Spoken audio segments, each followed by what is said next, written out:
এটা আপনার প্রতিষ্ঠিত প্রথম চালু হয়েছে 1918 সাল থেকে। তারপরে কিছুদিন আমি যতটুকু জানলাম কিছুদিন এটা ড্রপ ছিল কোনো কারণে, রাজনৈতিক কারণে, ব্রিটিশ আমলে। পরে 25 সাল থেকে শুরু হয়েছে, 33 সালে গিয়ে এমপিভুক্ত হয়েছে 1933-এ। আমার এটা প্রধান আমি 2020 এপ্রিল থেকে 20 এপ্রিল থেকে।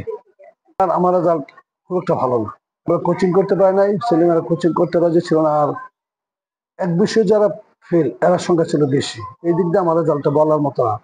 খুবই ভালো ছিল, 88, 92, 94 ছিল প্রতি বছর। এবার আমার একটা ফল্ট। এবারে কি সব জায়গাতেই আর আমি এটা পরবর্তীতে এবং সামনে আমরা খুব ভালো একটা রেজাল্ট আপনাদের কাছ থেকে অবশ্যই আমরা আশা করি। এবার আমি প্রিপারেশন নিচ্ছি। আমার কর্তৃপক্ষ সভাপতি সাহেব হলো আপনার এই অ্যাডভোকেট, সিনিয়র অ্যাডভোকেট জসকোটের এই জসিমউদ্দিন মৃধা ভাই। উনিও খুব, আর মাঝে মধ্যে উনি ভিজিট আসেন, আমার না বলে আসেন, আসা ছেলে মেয়েদের খোঁজখবর নেন। আমি এবার চেষ্টা করছি যে আমরা, হ্যাঁ একটা শুক্রবার আমরা এই কালকের থেকে হোম ভিজিট করার জন্য টিচারদের গ্রুপিং করছি।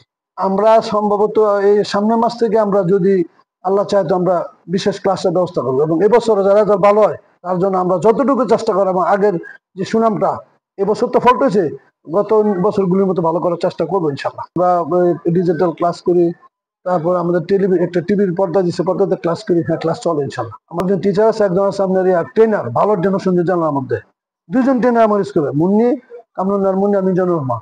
ওনারা ভালো ক্লাস করে এবং ওনারা ভালো বুঝে এই বিষয়।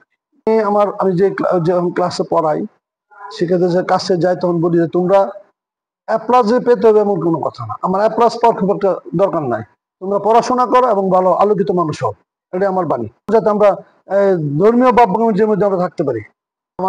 আমরা গত 31 তারিখ জুলাই অভিভাবক, শিক্ষক এবং ছাত্র সমাবেশ করছি, এবং ওই সমাবেশের মধ্যে আমার সভাপতি সাহেব, পলাশ থানা ওসি, পলাশ থানা ইউনু মহোদয় এবং আরো গণ্যমান্য ব্যক্তিবর্গের আমাদের এখানে দাওয়াত দিয়েছিল। ওনার ছিল, আসার পর আমরা আগের থেকে সিদ্ধান্ত নিয়েছি যে মোবাইল আমার স্কুল ঢুকতে দেন।